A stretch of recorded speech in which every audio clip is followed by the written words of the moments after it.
Alright coffee lovers, let's dive into the art of tasting coffee like a pro.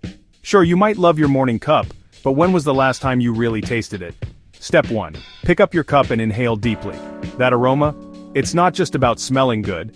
Those floral, nutty, or earthy notes tell you a lot about what's to come. Take a second and really focus. Is it bright and citrusy? Maybe a hint of toasted nuts? Now, take a small sip, but don't just swallow it. Slurp it. Yep, slurp it right across your tongue. It might feel silly, but it spreads the coffee evenly, letting every taste bud join the party. As it dances across your tongue, pay attention to 4 key elements. First, acidity. That's the brightness, the zing that makes coffee lively. Second, body, the weight or texture that sits on your palate.